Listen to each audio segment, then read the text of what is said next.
Developing right now, Chicago police found human remains inside a freezer in a home on the city's north side. Now we're learning that one person is in custody.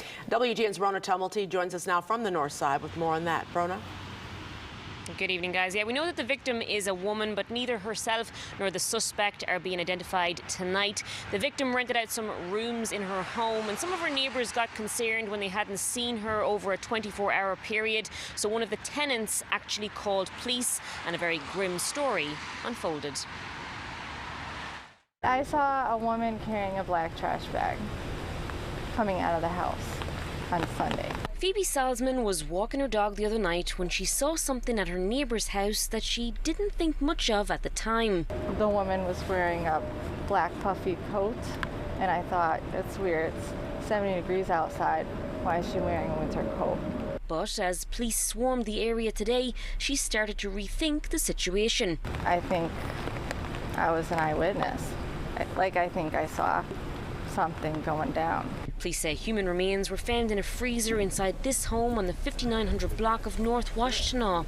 It's very unpleasant, I guess, to hear what happened to her, because I wouldn't expect this to happen in this kind of neighborhood. Andy, who lives next door, says it was strange not to see his neighbour, a woman, in a day or so. So he reached out to her. We tried calling her, we received no texts or calls, and that's when we thought something had happened. And that's when one of the victim's tenants stepped in. She was renting out rooms, her and her husband, to multiple people, about 2 or 3 people.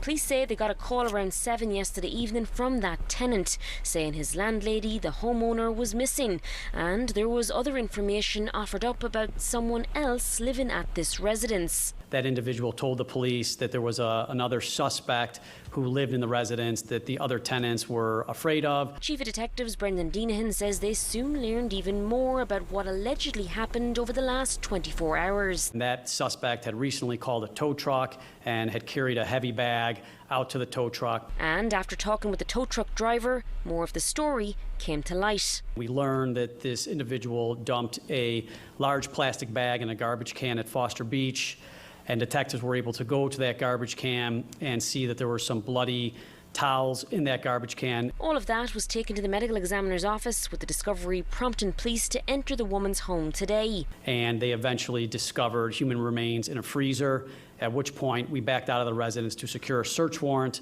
Leaving everyone who lives nearby wondering what could possibly have provoked such an attack. Shocked. Yeah. I'm completely shocked. Yeah. I mean, she's such a wonderful woman who cares about others, and I can't imagine what could have angered somebody. Now, the suspect also allegedly pulled a knife on the tow truck driver, so he or she has initially at least been placed in custody for assault. The victim, meanwhile, according to neighbours, played the organ for a couple of local churches, and she was also involved with a ballet company in Evanston. Live tonight in the north side, Rona Tumulty, WGN News.